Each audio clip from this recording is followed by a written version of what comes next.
الحمد لله نحمده ونستعينه ونستغفره ونعوذ بالله من شرور أنفسنا ومن سيئات أعمالنا من يهده الله فلا مضل له ومن يضلله فلا هادي له ونشهد أن لا إله إلا الله وحده لا شريك له ولا نظير له ولا وزير له ولا مثل له ولا مثال له ولا مثيل له ولا ضد له ولا ند له ونشهد أن سيدنا وسندنا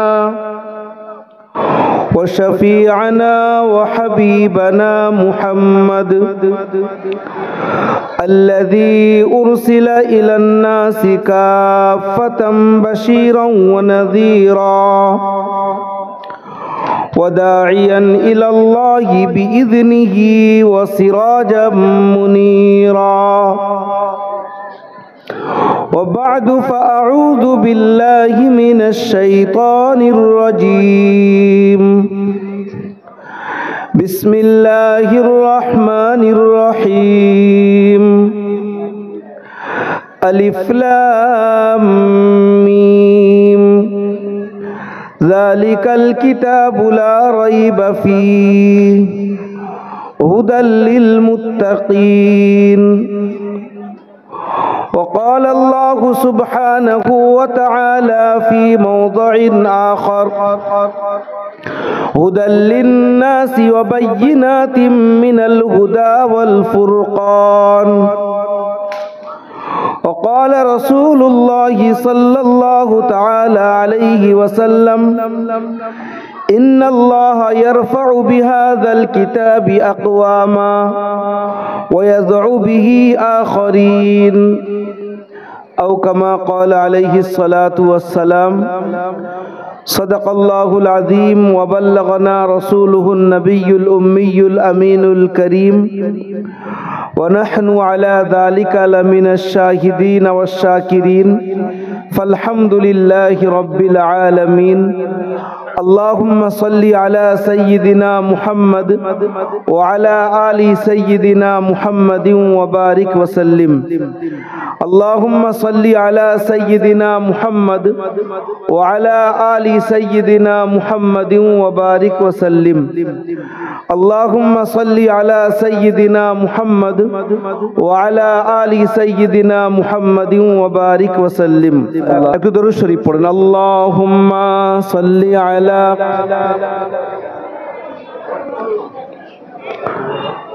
আসেন ভাই একটু সামনে এগিয়ে এসে বসেন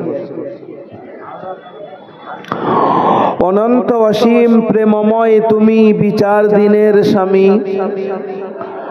যত গুণগান হে চির মহান তোমারই অন্তর্যামী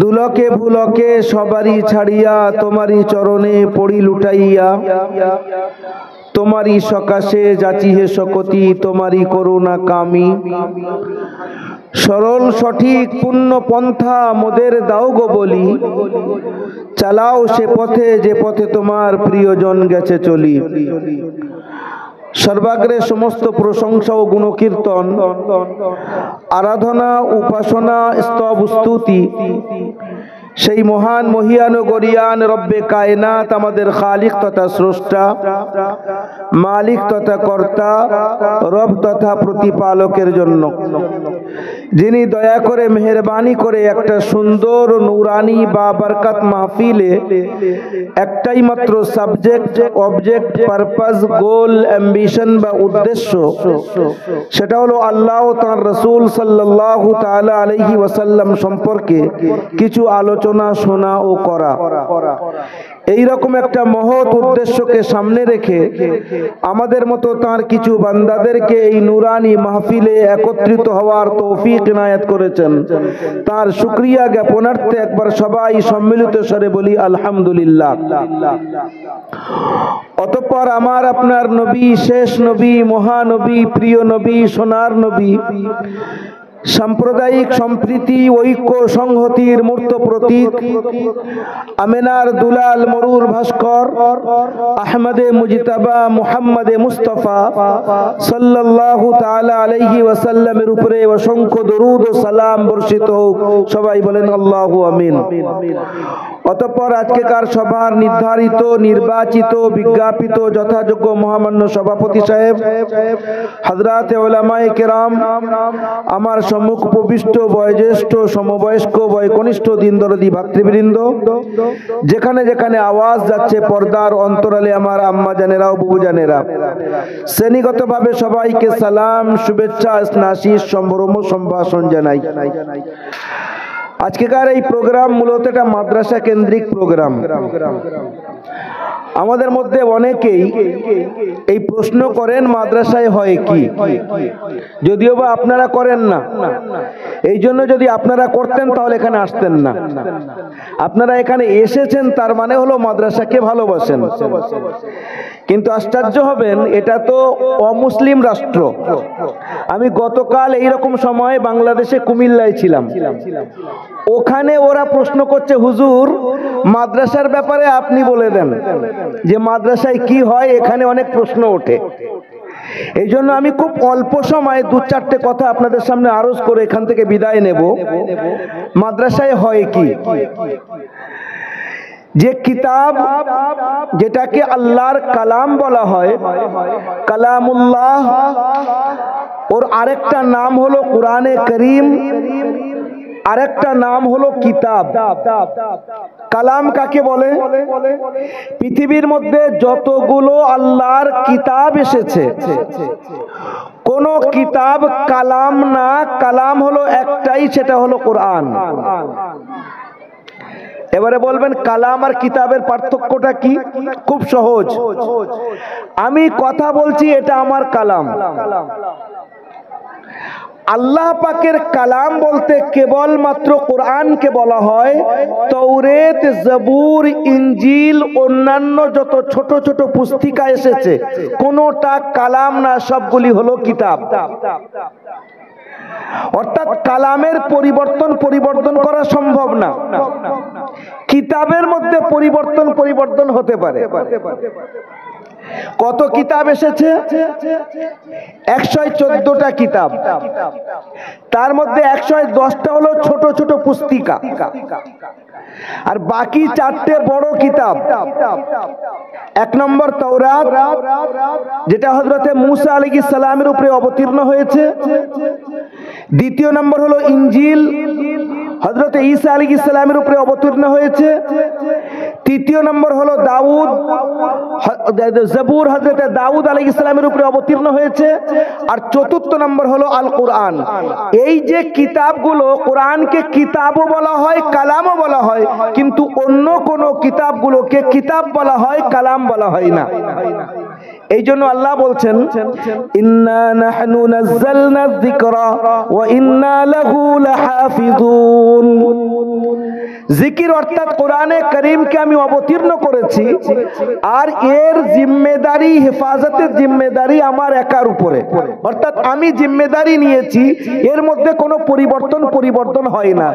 ছোট্ট একটা কথা আপনাদেরকে বলি, যে তত্ত্বটা হয়তো আপনাদের জানা নেই। I think plenty of educated people, they are listening to me. যারা শুনছেন একটু মন দিয়ে শুনবেন, এই তত্ত্বটা আপনাদের জন্য একটু নূতন হতে পারে। আমাদের উস্তাজে মুহতারাম দারুল উলুম দেওবন্দের, যিনি বর্তমানে সদরুল মুদাররিসিন, আমি যার কাছে তিরমিজি শরীফ 2য় খণ্ড পড়েছি, হযরত সৈয়দ মাওলানা মুহাম্মদ আরশাদ মাদানী মুদ্দাজিল্লুহুল আলী, ওনার একটা লিখিত কিতাব না কিতাব চা, যেটাকে আমরা বলি পুস্তিকা, বাংলায় উর্দুতে বলে কিতাব চা, মানে ছোট্ট বই। সেই কিতাবটার নাম হলো, আসলে ইংরেজিতে ওনার কিতাবটা ইংরেজিতে অন্যজন লিখেছে, ওনার কথাগুলো আবার উর্দু হয়েছে। কিতাবটা কি? The story of inner sight, আর উর্দুতে হলো অন্দর কি বাত, বাংলায় যদি বলি ভিতরের কথা। কি আছে তার মধ্যে? বড় আশ্চর্যের বিষয়। ভালো করে শুনবেন, বিশ্বের মধ্যে কি ঘটতে চলেছে আর কি ঘটছে। এই ছোট্ট পুস্তিকাটা এখনো পর্যন্ত আমার কামরায়, যে মাদ্রাসায়, বাকিপুর মাদ্রাসায় আমি পড়াই, ওখানে রাখা আছে। তার মধ্যে লিখছেন, ভারত স্বাধীন হওয়ার আগে একজন ভারতীয় মুসলমান, তার নাম হলো ইসহাক। তিনি ইংরেজদের চাকরি করতেন, ইংরেজদের নৌকরি করতেন। এখন ইংরেজদের চাকরি করা মানে ইংরেজদের খুব প্রিয়। উনি ইংল্যান্ডে অনেকবার গিয়েছেন, কিন্তু একজন ইংরেজ তাকে বলছেন যে এবারে তুমি ইংল্যান্ডে আসো, আমি তোমাকে এমন কিছু জিনিস দেখাবো যেটা এর পূর্বে তুমি দেখো নাই। ওই ব্যক্তি বলছে, I went towards England Times, আমি অনেকবার গিয়েছি, তুমি কি দেখাবো আমাকে? বলছে এসো তোমাকে দেখাবো। ইংল্যান্ডে গেছে, ওর পাসপোর্ট নেওয়া হয়েছে, পাসপোর্টে আলাদা করে আবার অনুমতি নেওয়া হয়েছে এক জায়গায় যাওয়ার জন্য। আর যাওয়ার আগে ইসহাককে বলছে ওই ইংরেজ, আমি যেখানে তোমাকে নিয়ে যাব প্রশ্ন করবে না, একদম চুপ থাকবে, যা জিজ্ঞাসা করার তুমি আমার কাছে এসে বাড়িতে বাসায় জিজ্ঞাসা করবে। বলছে বেশ। দুজন সঙ্গে একটা গাড়ি নিয়ে এগিয়ে চলেছে। লন্ডনের মধ্যে শহরের বাইরে একটা পর্বত এরিয়া, পাহাড়ে ঘেরা এরিয়া, এমন একটা জায়গা, সেখান থেকে আন্ডারগ্রাউন্ডে ওই জায়গায় পৌঁছেছে। সেখানে গেট করা আছে। প্রথমে এদের পাসপোর্ট চেক করা হলো। পাসপোর্ট দেখে বলছে যান, আপনারা যেতে পারেন, ইউ ক্যান গো, যান। এবারে মুসলমান শোনেন পরিস্থিতি কি চলে। বলছে আমি ভিতরে ঢুকেছি, একদিকে দেখছি বুখারী শরীফের শিক্ষা চলছে। একজন মাওলানা সাহেব আল্লামা, মাথায় পাগড়ি, চোখে সুরমা, হাতে লাঠি, সুন্দর করে বুখারী পড়াচ্ছেন। এগিয়ে গেলাম, দেখলাম ফিকহে হানাফি, হানাফি ফিকার উপরে কথাবার্তা চলছে। এগিয়ে গেলাম, দেখছি তাফসীর চলছে, হাদিস চলছে, সবকিছু যেটা ইসলামী মাদ্রাসাগুলোয় পড়ানো হয় সবকিছু চলছে। বলছে আমার আশ্চর্য লাগলো, লন্ডন, ইংল্যান্ড, তার রাজধানী, তার ক্যাপিটাল হলো লন্ডন, এটা হলো খ্রিস্টানদের দেশ। এখানে এত বড় ইসলামিক ইউনিভার্সিটি রয়েছে আমি জানি না, অথচ আমি লন্ডনে কতবার এসেছি। আমার তো ভিতরটা যেন সহ্য হচ্ছে না জিজ্ঞাসা করব বলে, কিন্তু ও তো আমাকে বলেছে খবরদার জিজ্ঞাসা করবা না, আমার বাড়িতে গিয়ে জিজ্ঞাসা করবে বলে। আমি খুব ঘুরে ঘুরে দেখলাম, তার মধ্যে আপনি উর্দুওয়ালা, উর্দুতে পড়নেওয়ালা আছে, আপনি আরবিওয়ালা, আরবিতে পড়নেওয়ালা আছে, আপনার ভাষা ইংলিশ ওই রকম আছে। প্রত্যেকটা you can find there each and every kind of languages. সেখানে প্রত্যেক ধরনের ভাষা তারা শিক্ষা দিচ্ছে এবং ইসলাম শিক্ষা দিচ্ছে। বলছে আমার আশ্চর্য লাগলো, আমি ওখান থেকে ভালো করে ঘুরে ঘুরে এক একটা জিনিস দেখলাম। লম্বা দাড়ি, মাথায় পাগড়ি, এবং সুন্দর করে পড়াচ্ছে যে যেন দেওবন্দ মাদ্রাসায় পড়ানো হচ্ছে, এত সুন্দর লাগছে। বলছে আমি ওখান থেকে বার হয়ে এসেছি আমার বন্ধুর সঙ্গে, গাড়িতে যাচ্ছি, আমার সহ্য হচ্ছে না, আমি চুপ হয়ে রয়েছি গম্ভীর হয়ে। আমার বন্ধু আমার দিকে দেখে মুচকে মুচকে হাসছে, হি ওয়াজ স্মাইলিং টুয়ার্ডস মি, হাসছে। বলছে বাড়িতে আসার পরে সামনে কফি রেখেছে, দুজন কফি কাটছে, এবারে বলছে বলো তোমার মনের কথাটা, তুমি আমার কথাটা রেখেছো এর জন্য ধন্যবাদ, এবারে বলো। তখন এ বলছে আই কান্ট বিলিভ, আমি বিশ্বাস করতে পারছি না লন্ডনের মতো জায়গায় এত বড় ইসলামিক ইউনিভার্সিটি আছে, আমি এতবার এসেছি কই কোনো সময় দেখি নাই তো। তখন বলছে তুমি কি মনে করছো এটা ইসলামিক ইউনিভার্সিটি? তাছাড়া আবার কি, অত বড় বড় আল্লামা অত সুন্দর করে পড়াচ্ছে, প্রত্যেকটা ভাষাবিদ ওখানে আছে। বলছে শোনো, যা দেখলে তোমাকে দেখালাম এটা কোনো ইসলামিক ইউনিভার্সিটি না, এটা পরিপূর্ণ যারা পড়ছে পড়াচ্ছে ইহুদি আর খ্রিস্টানরা। আমি আজগবি গল্প বলছি না, পড়ে বলছি। ইহুদি খ্রিস্টানরা কোরআন নিয়ে হাদিস নিয়ে রিসার্চ করছে। কারণ কি আপনারা অনেক জায়গায় শুনবেন ওখান থেকে ছাত্র ছাড়া হয়, পশ্চিম বাংলা হোক বাংলাদেশ হোক অন্য ভাষার অন্য দেশের হোক, সেখানে তারা যায় আর প্রত্যন্ত এরিয়ায় পৌঁছে যায়, নিজেদের আমল এমন ভাবে দেখায়, নিজেদের এলেম এমন ভাবে দেখায়, লোকজন মনে করবে এত বড় আলিম, এত ভালো বক্তব্য রাখে, ওনাকে আমরা ইমাম রাখবো বা হুজুর করব। এইরকম তারা সেখানে গিয়ে কাজ করে আর আস্তে আস্তে ইসলামের জড়কে, ইসলামকে আস্তে আস্তে নিশ্চিহ্ন করার পরিপূর্ণ চেষ্টা করে। রাশিয়ার মধ্যে ঘটনা ঘটেছে, আশ্চর্য হবেন। রাশিয়ার মধ্যে এক জায়গায় একটা ইমাম সাহেব দীর্ঘদিন নামাজ পড়িয়েছে, কিন্তু তার ব্যাপারে যারা পাক্কা মুসল্লি তাদের একটু একটু সন্দেহ হচ্ছিল। কয়েক বছর নামাজ পড়িয়েছে, ইমাম সাহেব নিজের বাড়ির ভিতরে কাউকে নিয়ে যেতে দেয় না। এই ঘটনা অনেক আগেকার, সুলতান সালাহুদ্দিন আইয়ুবী রহমতুল্লাহ আলাইহির যুগে ঘটনা ঘটেছে। আবার এই ঘটনা পরে গিয়ে এইরকম ঘটেছে, এটা আমি পড়েছি, সেটা আপনাদেরকে শোনাচ্ছি। বলছে ইমাম সাহেব নিজের কামরায় কাউকে নিয়ে যেতে দেয় না।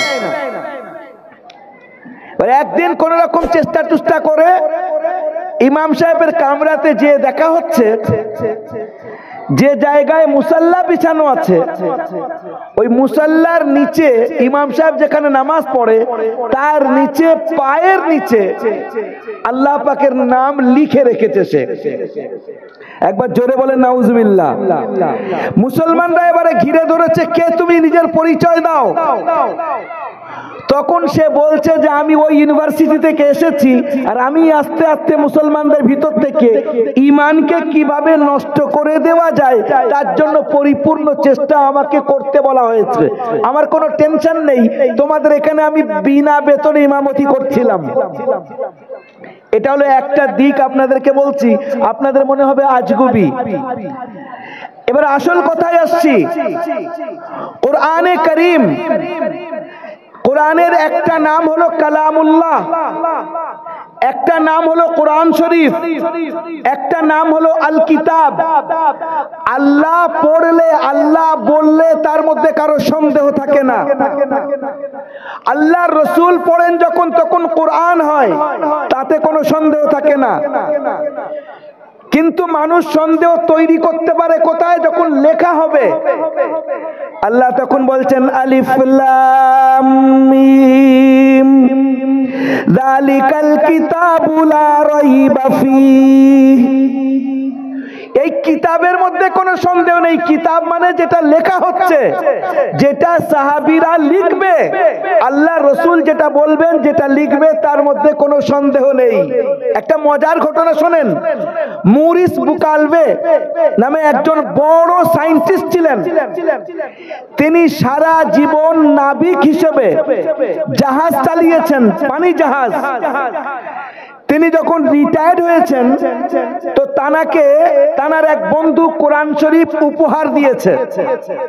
বলছি ইল ফাইন্ড প্লান্টি অফ টাইমস, আপনি অনেক সময় পাবেন, আমাদের এই বইটা একটু পড়ে দেখেন।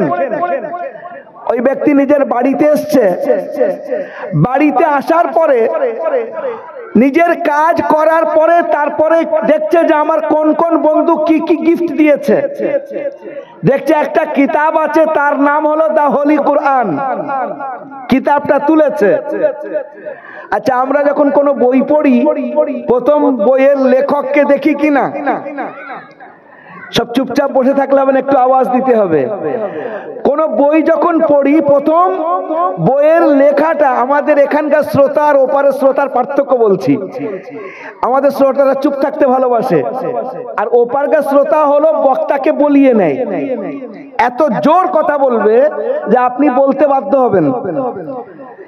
বলছিলাম যে কোন বই যখন আপনি কিনবেন, আগে বইয়ের লেখকের, অথারের, রাইটারের নাম দেখবেন, এটাই নিয়ম।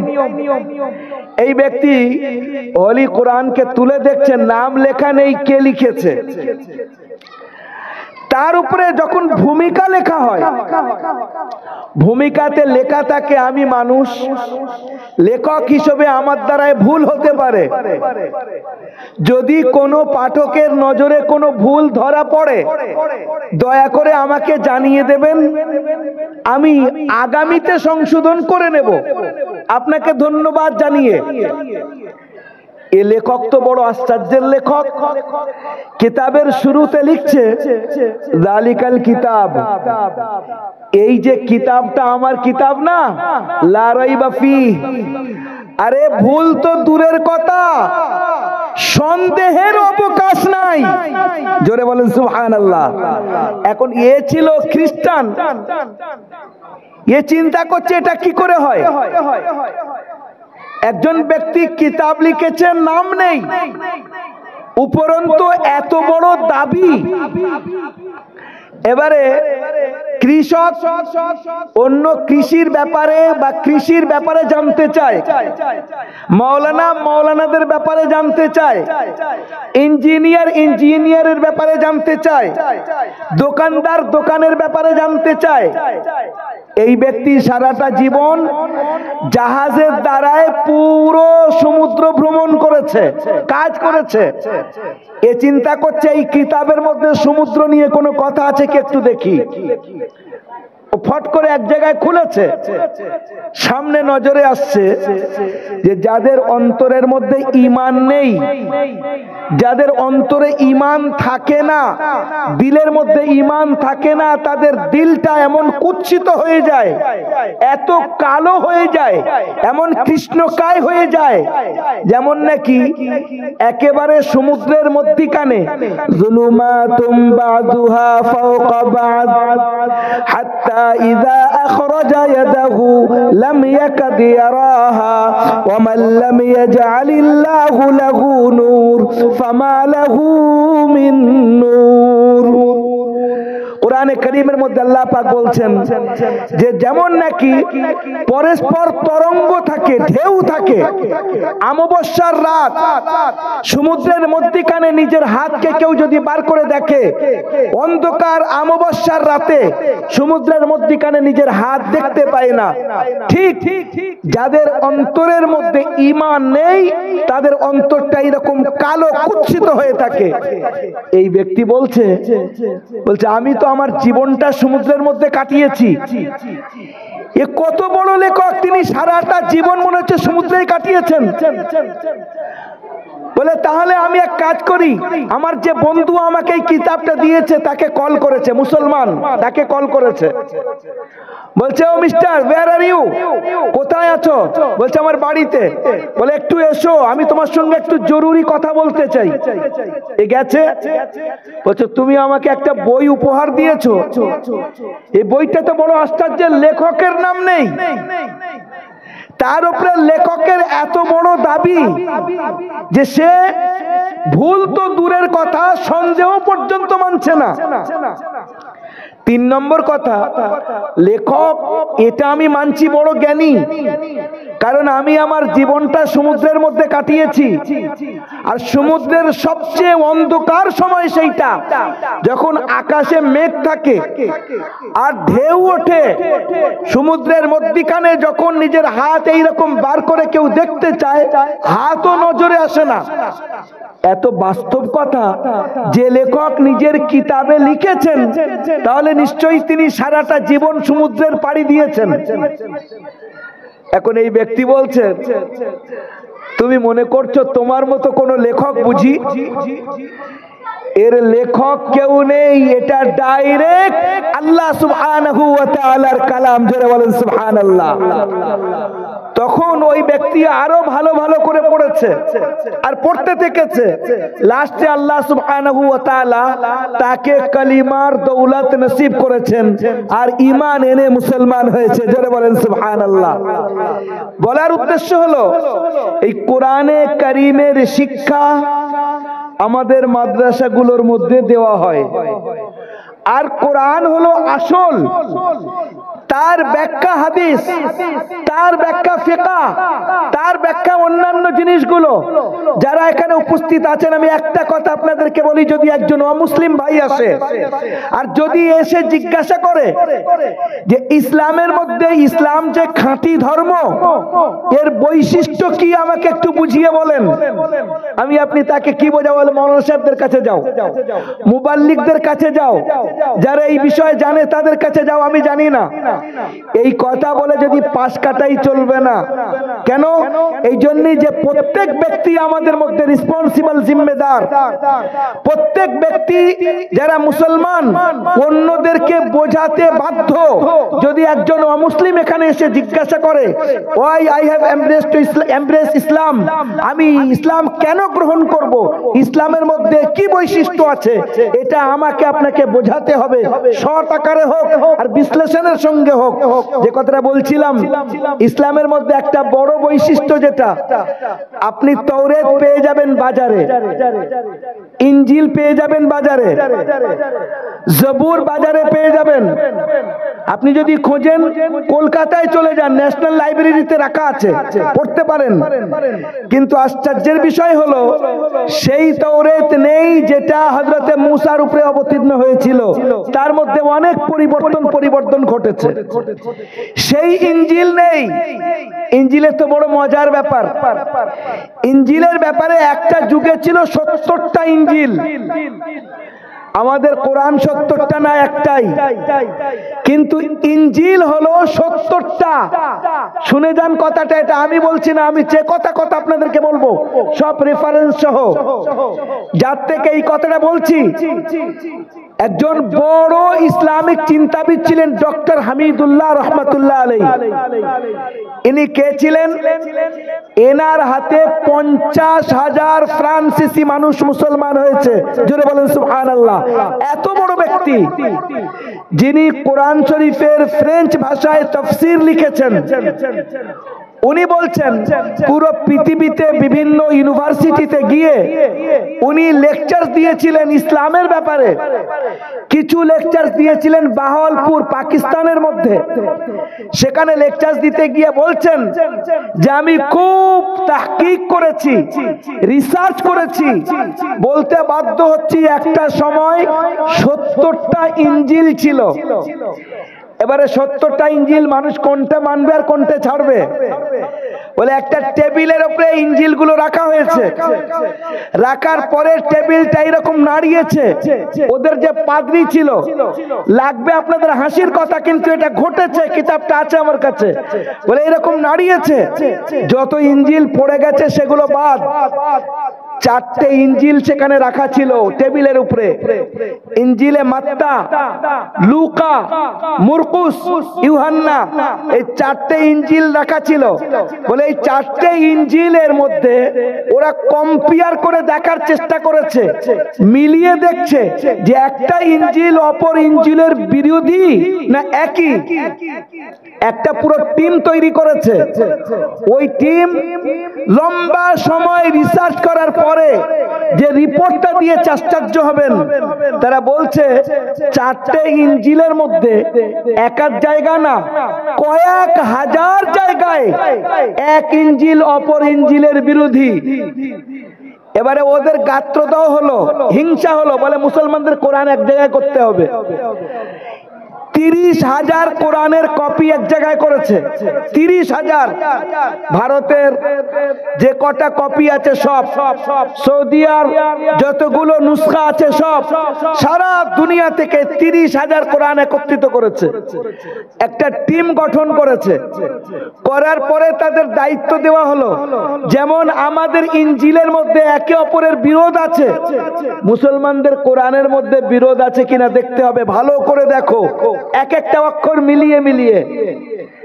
আশ্চর্য হবেন, দ্বিতীয় বিশ্বযুদ্ধের পরে রিপোর্ট এসছে কি বলে 30,000 মুসলমানদের কোরআন মিলানোর পর আমরা উইদাউট এনি হেজিটেশন, আমরা বিনা কোনো দ্বিধায় we can accept, আমরা এটাকে মানতে বাধ্য হচ্ছি যে 30,000 কোরআনের we haven't found any single place, কোন এক জায়গায়, একটা জায়গায় এক কোরআন অপর কোরআনের কোনো বিরোধ আমরা খুঁজে পাই নাই। জোরে বলেন সুবহানাল্লাহ। সেই কোরআন আমাদের কাছে আছে, আর আজও পর্যন্ত আছে, কিয়ামত পর্যন্ত চলবে। আমরা কোরআনকে কোন জায়গায় রেখেছি?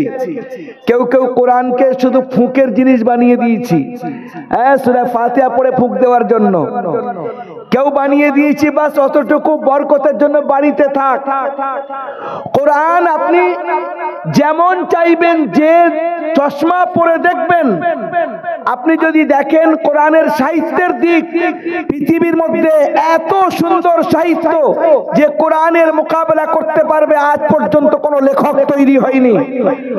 যারা আরবিতে মাস্টার্স করেছে তারা খুব ভালো করে জানে যে একটা কিতাব আছে, তার নাম হলো কালিলাও দিমনা। আরবিতে লেখা খুব বিখ্যাত কিতাব। যে লিখেছে সে একজন অগ্নি পূজারী ছিল, আগুন পূজা করত। তার নাম হলো আব্দুল্লাহ ইবনুল মুকাফফা। ওর দায়িত্ব দেওয়া হয়েছে, সেই যুগের বাদশা বলেছে, আরে তুমি এত বড় লেখক, এত সুন্দর কিতাব লিখেছো, কই কোরআনের বিরুদ্ধে কোরআনের মতো একটা কিতাব লেখো দেখি, তোমাকে ওজন করে আমি সোনা দেব। একটা পাল্লায় তোমাকে রাখবো, আর একটা পাল্লায় সোনা রাখবো, যদি কোরআনের মতো একটা কিতাব তুমি লিখে দেখাতে পারো। ও বলল, এটা কোনো ব্যাপার নাকি? অবশ্যই করবো, কোনো ব্যাপার না, আমার একটা শর্ত আছে। বলে কি শর্ত? বলে আমাকে একটা আলাদা বিল্ডিং দেওয়া হোক, বাংলো, আশপাশে কেউ থাকবে না। আমার একটা খাদেম দেওয়া হোক, যে খাদেম আমার ইশারা বুঝবে, বলতে যেন না হয়, আর আমার আনুষঙ্গিক প্রয়োজনীয় জিনিস সব সেখানে রাখা হোক। বাদশা বলল, করে দেওয়া হলো। সবচেয়ে সুন্দর ব্রেনি একটা খাদেম তোমাকে দিলাম। এবারে ও লেখা শুরু করেছে। কতদিন? 6 মাস। রাত দিন লেগেছে, ঘুমিয়েছে, চিন্তা করেছে, কোরআনের মতো কিতাব লিখছে। কে? আব্দুল্লাহ ইবনুল মুকাফফা, কালিলাও দিমনার লেখক। কালিলাও দিমনা আলেমদের কাছে, যারা সাহিত্য নিয়ে পড়াশোনা করে তাদের কাছে থাকে। বলছে লিখেই চলেছে, লিখেই চলেছে। 6 মাস পরে ক্লান্তি দূর, সে একটা কিতাব লিখেছে কোরআনের মোকাবেলায়। এবারে বলছে আমি জগৎটাকে একটু ঘুরে দেখে আসি। এতদিন বাইরে যে বার হইনি, নিজের গোলামকে, ভাই খাদেমকে নিয়েছে, চল বাবা একটু বাইরের দিকে যাই। ওর হাত ধরে ধরে ক্লান্ত, এতদিন যে খেটেছে, বাইরে এসেছে। আসার পরে একটা ছোট্ট বাচ্চা সে তিলাওয়াত করছিল, ওয়াকিলা ইয়া আরদু বলাই মাআকি ওয়া ইয়া সামাউ আকলিই। এতটুকু সবে পড়েছে। আব্দুল্লাহ ইবনুল মুকাফফা এই দুটো হাত ঠিক মাথায় দিয়েছে এইভাবে, দিয়ে বলছে আমাকে বসতে দে, আমি সহ্য করতে পারছি না। বসে গেছে। বলছে ওই বাচ্চাকে, ইয়া ওয়ালাদ ইকরা মাররাতান উখরা, আরেকবার পড়ো যে আয়াতটা তুমি পড়ছিলে। আবার বাচ্চাটা পড়ছে, ওয়াকিলা ইয়া আরদু বলাই মাআকি ওয়া ইয়া সামাউ আকলিই। ও বলছে আমাকে একটু ধরে তোল, আমার ওঠার ক্ষমতা হচ্ছে না। ধরে তোলা হয়েছে। আস্তে আস্তে যে ঘরে ও ছিল কিতাব লিখছিল, বলছে আমাকে ওই ঘরে নিয়ে চলো। এসে বসেছে, বলে আগুন নিয়ে এসো। আগুন আনলো। 6 মাস ধরে একটা কিতাব লিখেছে। আপনি যদি 10 পৃষ্ঠা লিখতে পারেন একটা পুস্তিকা, যারা লেখে তারা জানে নিজের সন্তানের মতো প্রিয় হয় নিজের কিতাব যে লেখে। 6 মাস ধরে একটা কিতাব লিখেছে। আগুন নিয়ে আর সেটাকে জ্বালিয়ে দিয়ে বলছে, লাইসা ফিল আলামি আহাদ মান ইয়াজি বিমিসলি হাযাল কুরআন।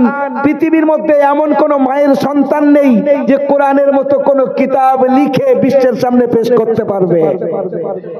এই হলো সেই কোরআন। আমাদের কাছে সাহিত্যের দিক থেকে তো এই আছে। আমরা যদি এর একটু অন্য দিকে যাই, সেটা কি শেফার দিক। শেফা মানে আমরা যেমন কোন মৌলানা সাহেবের কাছে কোনো কিছু নিয়ে যাই, হুজুর বাচ্চা কাঁদছে, মৌলানা সাহেব কিছু একটা পড়ে ফুঁক দিয়ে দেয়, শিফা। আল্লাহ পাক কোরআনকে শিফাও বলেছেন। কোরআনকে কেউ যদি শিফা হিসেবে দেখতে চায়, আল্লাহ তার মধ্যে সেটাও রেখেছেন। আশ্চর্য হবেন এই ঘটনা, হযরত মাওলানা পীর ফকির জুলফিকার নকশবন্দি মুদ্দাজিল্লুহুল আলী তানার কিতাবের মধ্যে খুতবাতে পীর ফকির, যেটা 42টা খণ্ড যার, তার মধ্যে একটা খণ্ডের মধ্যে এই ঘটনাটা লিখেছেন। আমাদের পাশের রাষ্ট্র যেটাকে পাকিস্তান বলা হয়, আগে ভারতের অংশ ছিল। আশ্চর্য হবেন, ওই রাষ্ট্রে একটা মহিলার তার স্বামীর ব্লাড ক্যান্সার হয়েছে। আর ক্যান্সারের ব্যাপারে বলা হয় ক্যান্সার নো অ্যান্সার। ক্যান্সার হয়ে যাওয়া মানে তার বাঁচার সম্ভাবনা খুব ক্ষীণ। আল্লাহ যদি দয়া করেন তো আলাদা, নচেত ক্যান্সার হলে 1-2 বছরের মধ্যে চলে যায়, বাঁচে না। কি হয় মধ্যিখানে কয়েক লক্ষ টাকা বাড়িতে বার হয়ে যায়। আল্লাহ এমন রোগ কাউকে না দিক, আর এর থেকে হেফাজত করুক। যারা এই রোগের রোগী, আল্লাহ তাদেরকে সুস্থ করে দিন, বলেন আল্লাহু আমিন। কারণ রোগ যে বাড়িতে ঢুকেছে, যাদের বাড়িতে আছে তারা ভালো জানে। আল্লাহ হেফাজত রাখুন। বলছে সেই মহিলার স্বামী, হিন্দু মহিলা, তার স্বামীর শরীর খারাপ, ব্লাড ক্যান্সার। এবারে কি করবে? ডক্টর বলেছে তোমার স্বামী আর বেশি দিন বাঁচবে না, বেশি দিন আর সময় নেই। এই মহিলা একদিন নিজের স্বামীকে পাশে বসে স্বামীকে নিয়ে এমনি হাসাবার চেষ্টা করছে যাতে মনটা ভালো থাকে। বলতে বলতে বলছে, একটা কথা বলবা? বলো। বলে তুমি যদি ভালো হয়ে যাও, আমি যেটা বলবো তুমি শুনবে। তো যে ব্যক্তি মৃত্যুর পথের পথিক, যে মৃত্যুকে দেখতে পাচ্ছে, তাকে যদি কেউ এইরকম বলে তুমি যদি ভালো হয়ে যাও, তো সে বলবে পাগলি হয়ে গেছে, নিজের স্বামীর ব্যাপারে এই চিন্তা করছে। বলছে ঠিক আছে, আমি যদি ভালো হয়ে যাই তুমি যা বলবে আমি তাই শুনবো। বলছে ঠিক আছে।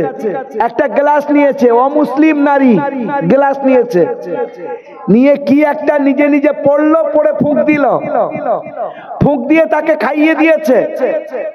সকালে একবার, সন্ধ্যা একবার পানি খাওয়াচ্ছে। 1 সপ্তাহ পরে গিয়ে নিজের স্বামীকে বলছে, how do you feel just now? কেমন লাগছে? বলে I am feeling better than before. আগের থেকে খুব ভালো মনে হচ্ছে। বলছে চলো তোমাকে একবার আমি টেস্ট করাই। টেস্ট করাতে নিয়ে গেছে ডক্টর বাবু, আগেকার ডক্টর বাবু বলে, স্যার যা পয়সা লাগে লাগুক, আরেকবার আমার স্বামীকে আপনি একটু চেক আপ করেন। বলছে বেশ। চেক আপের পরে যখন রিপোর্ট আসছে, ডক্টর বাবুর চোখ লাল হয়ে আছে রাগে। মহিলাকে বলছে তোমার লজ্জা লাগে না? বলে স্যার আমি কি করলাম, আমার কি ভুল হলো? বলে তোমার লজ্জা নেই? তুমি নিজের স্বামীর জড়ুয়া ভাইকে নিয়ে আমাকে বেকুব বানাতে এসছো? বলে স্যার আমার স্বামীর জড়ুয়া ভাই নেই, স্বামী একা। বলে যাও এখানে, মাথা আমার খারাপ করো না। অসম্ভব কথা। এক সপ্তাহ আগে এই ব্যক্তির ব্লাড ক্যান্সার, পরিষ্কার রিপোর্ট, আর এখন দেখছে একদম নীল, কিচ্ছু নেই, অসম্ভব। স্বামী নিজের স্ত্রীর দিকে এইভাবে দেখছে যে ঘটনা তো অন্য কিছু ঘটেছে। স্ত্রী বলছে ডাক্তারের মাথা গরম হয়ে গেছে, অন্য ডাক্তারের কাছে যাই। অন্য ডাক্তারের কাছে নিয়ে গেছে, ডাক্তার পরীক্ষা করে বলছে কে বলেছে আপনার ক্যান্সার হয়েছে? তার একেবারে আমি তার যেটা রেজিস্ট্রেশন ক্যান্সেল করাবো, কে বলেন তো? তার স্বামী বলছে না না কিচ্ছু না, চলেন বাড়ি যাও, চলো বাড়ি যাই। বাড়িতে এসছে, নিজের স্ত্রীকে পাশে বসিয়ে বলছে আসল কথাটা একটু বলো। আমার শরীর এত খারাপ, আমি নিজের সামনে মৃত্যু দেখছিলাম, আমি জানি আমার শরীর পরিস্থিতি কি ছিল, কিন্তু তুমি যে গ্লাসে করে পানি নিয়ে সকাল সন্ধ্যা আমাকে খাওয়ালে, কি যে বললে আমার ভিতরের ক্যান্সার পানি হয়ে গেছে। তখন তার স্ত্রী বলছে আগে হাতটা আমার কাছে দাও। নিজের স্বামীর হাত নিয়েছে, বলছে তোমার কথা মনে আছে তো? হ্যাঁ মনে আছে। তুমি যদি ভালো হয়ে যাও তাহলে আমি যেটা বলবো তাই শুনবে?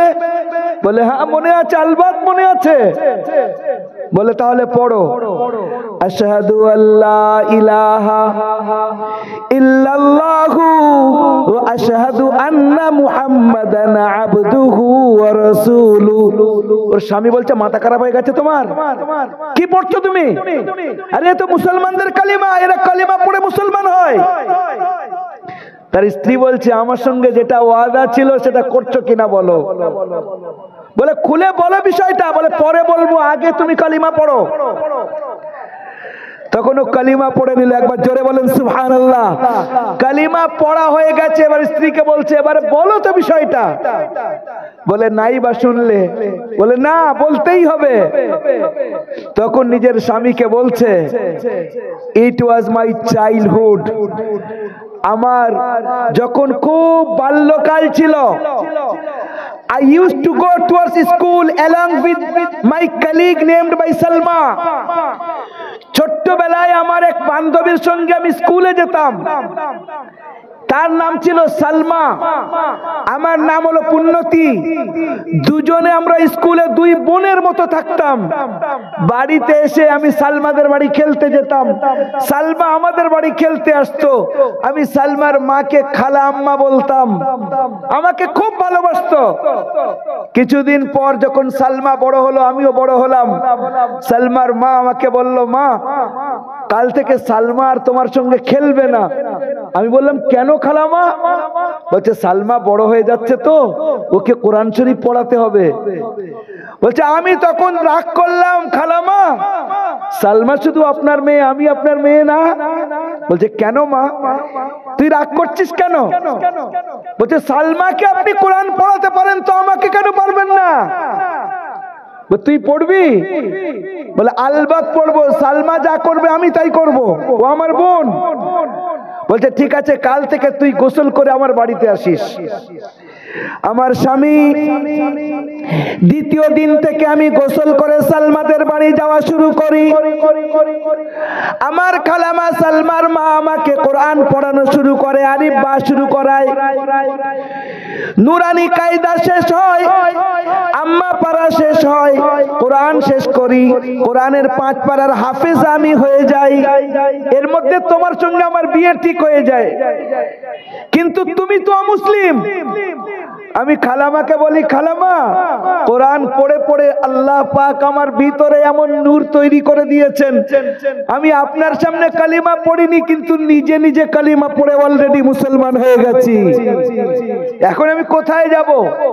সালমার মা আমাকে বলেন, খবরদার মা, প্রকাশ করিস না এখন, তোকে একটা কথা বলি শোন, তোকে আমি একটা গিফট পাঠাবো তোর মায়ের কাছে, কাপড় জামার ভিতরে একটা কোরআন শরীফ দিয়ে পাঠাবো, আর তুই তোর স্বামী চাকরি করে, তুই একা থাকবি, বাস তোকে একটা সূরা শিখিয়ে দিচ্ছি, তার নাম হলো সূরাতুল শাফিয়া, তার নাম হলো সূরাতুল ওয়াফিয়া, তার নাম হলো সূরাতুল কাফিয়া, তার নাম হলো সূরাতুল ফাতিহা, তার নাম হলো উম্মুল কিতাব, তার নাম হলো উম্মুল কোরআন, যাকে আমরা সূরা আলহামদুলিল্লাহ শরীফ বলি।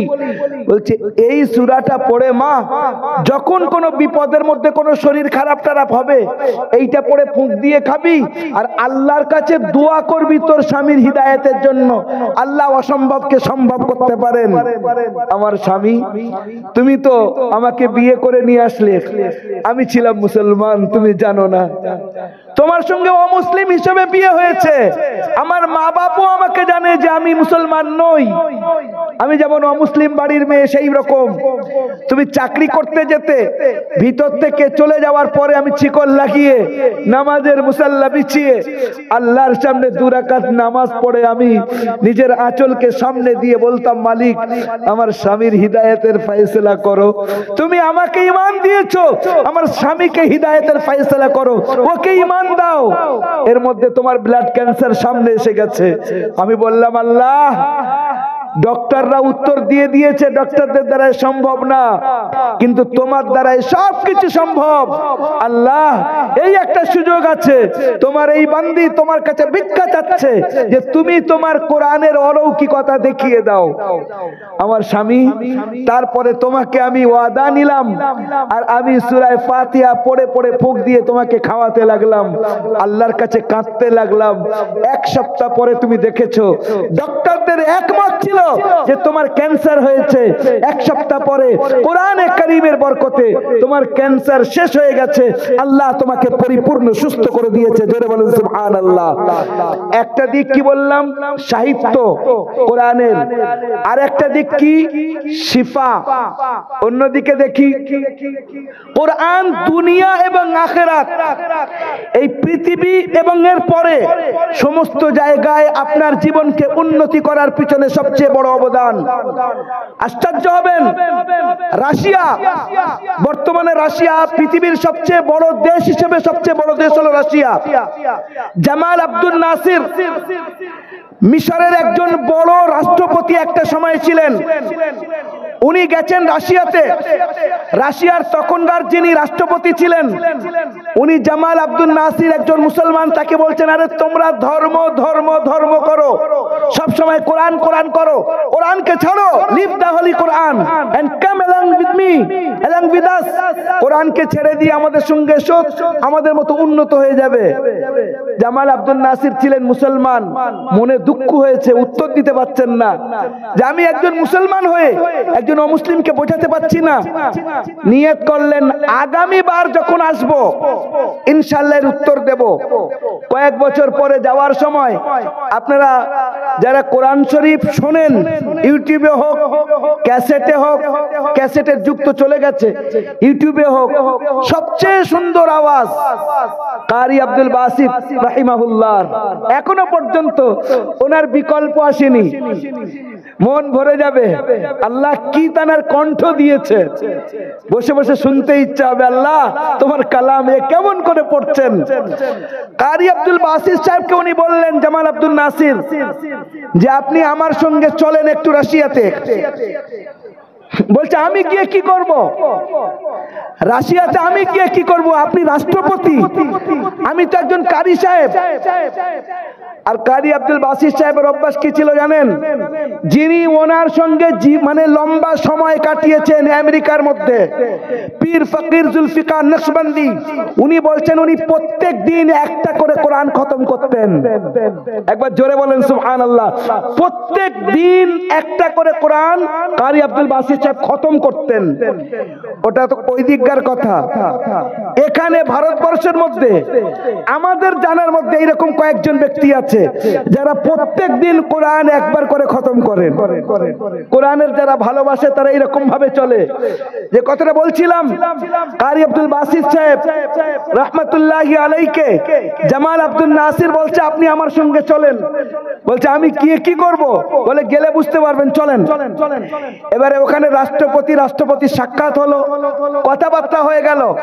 কারি আব্দুল বাসিত সাহেবকে পাশে বসিয়ে বলছেন ওখানকার রাশিয়ার রাষ্ট্রপতিকে, is my colleague, came from Egypt, he wants to recite from holy Quran. ইনি আমার বন্ধু, মিশর থেকে আমার সঙ্গে এসেছেন, কিছু পড়তে চাচ্ছেন। ও মুসলমান শোনেন, বলছে কি পড়বে? সব তো আশ্চর্য, তারা তো কোরআন বোঝে না, তারা কোরআনকে মানে না। কারি আব্দুল বাসিত সাহেব পড়া শুরু করলেন সূরা তাহা, তাহা মা আনজালনা আলাইকাল কুরআন লিতাশকা। পড়া শুরু করেছেন, ওনার যেটা আন্দাজ হয়, আর লম্বা পড়ছেন। জামাল আব্দুল নাসির দেখছেন রাশিয়ার প্রেসিডেন্ট, যত বড় বড় মন্ত্রী মিনিস্টাররা বসেছিল চোখ থেকে ঝরঝর করে পানি গড়াচ্ছে। এনার তিলাওয়াত শেষ, উনি জিজ্ঞাসা করছেন জামাল আব্দুল নাসির, আরে আপনারা কিছু বুঝেছেন? Have you got it? কাঁদছেন কেন?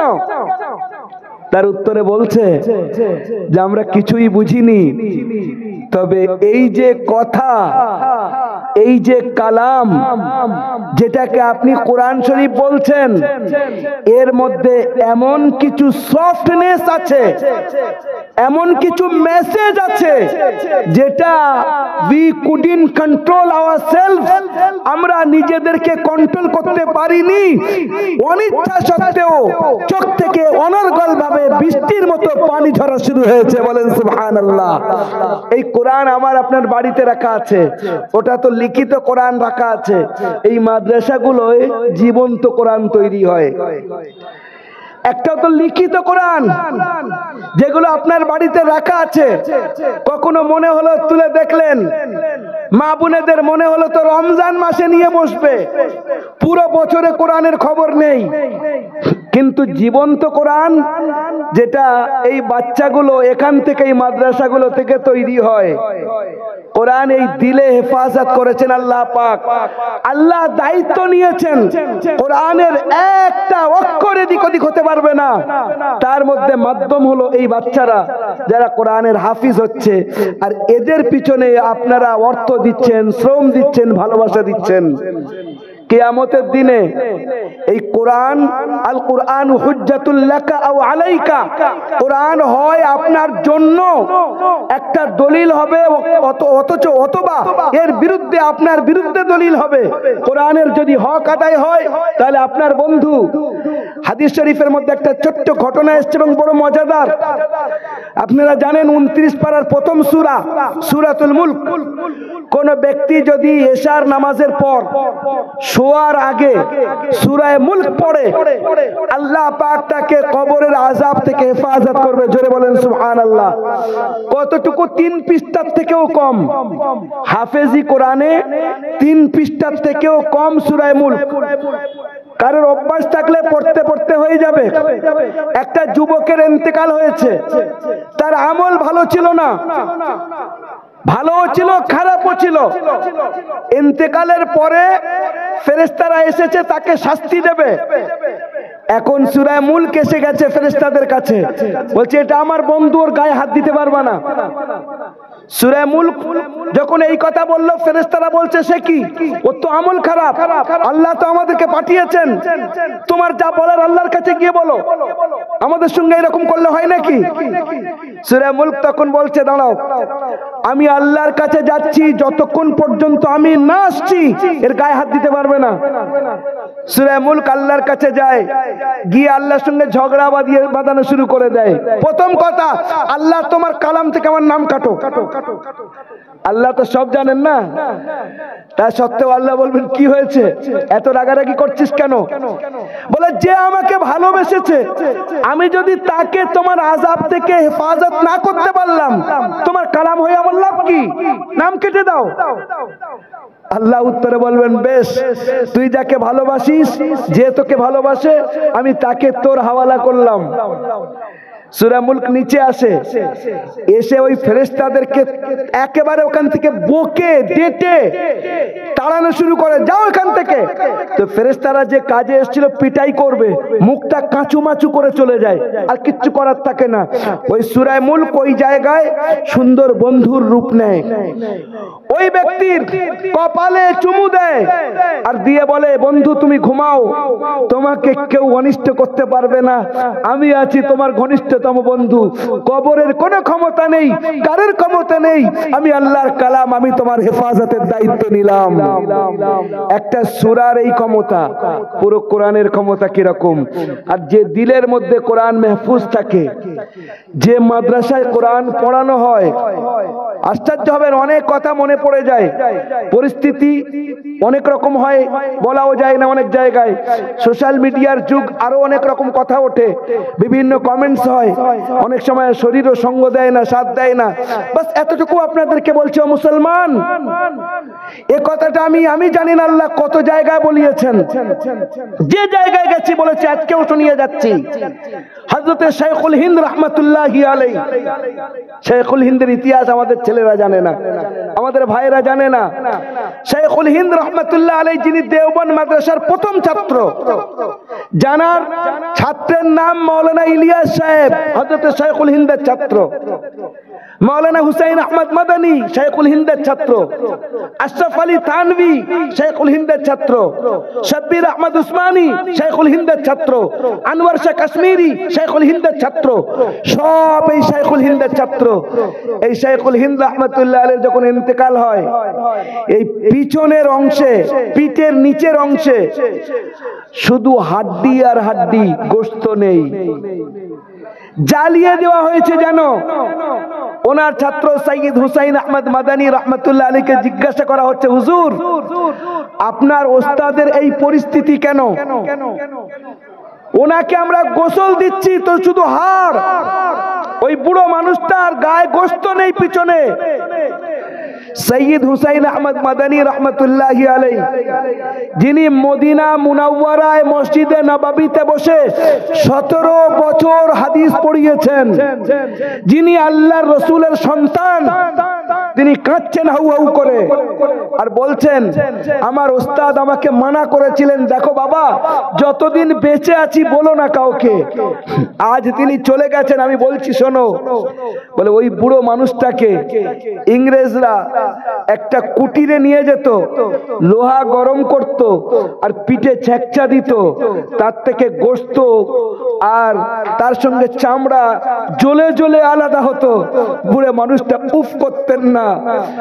ইংরেজরা বলতো, মাহমুদ একটা ফতোয়ায় সই করে দাও, ইংরেজরা আমাদের বিরোধী না, ইংরেজরা আমাদের আপন, তাহলে তোমাকে আমরা মাথায় রাখবো। শাইখুল হিন্দ উত্তরে বলেছিলেন, এখনো বেঁচে আছি, আমি যদি মরে যাই, আমার লাশ থেকে যদি আওয়াজ আসার সম্ভাবনা হয়, এটাই আসবে, ইংরেজদের বিরুদ্ধে যুদ্ধ করা ফরজ। সেই শাইখুল হিন্দ নিজে বলছেন যে আমি মাল্টার জেলে 3 বছর 3 মাস, তার মধ্যে কয়েক মাস ধরে আল্লাহর কাছে ইস্তেখারা করেছি। ইস্তেখারা যারা জানে তারা জানে, আয় আল্লাহ মুসলমানদের এই পরিস্থিতি, মুসলমানদের এই অবস্থা, দিল্লীশ্বর জগদীশ্বর এককালে নাম ধরলি তোরা, ও মুসলমান আজ হয়ে গেছিস সর্বজাতির পায়ে ধরা। একটা সময় ছিল পুরো বিশ্বকে মুসলমানরা লিডিং করেছিল, বর্তমানে সেই মুসলমান অপরের পা ধরছে। আল্লাহ তুমি আমাকে বুঝিয়ে দাও, আমি কিভাবে মুসলমানদেরকে সঠিক দিক নির্দেশনা দিতে পারি। শাইখুল হিন্দকে আল্লাহ পাক দুটো জিনিস বুঝিয়েছেন, আমি একটা জিনিস আপনাদেরকে বলে যাচ্ছি, সেটা কি? শাইখুল হিন্দ রাহমাতুল্লাহ আলাইহি বলছেন, আল্লাহ আমাকে বুঝিয়েছেন ইস্তেখারার মাধ্যমে, কান্নাকাটির মাধ্যমে, আমার অন্তরের মধ্যে এই কথা আল্লাহ দিয়েছেন। আল্লাহ আমাকে ইলহাম করেছেন কি সেটা মুসলমানদেরকে কোরআনের উপরে জমাও, কোরআনের উপরে একত্রিত করো। ওই বুড়ো মানুষ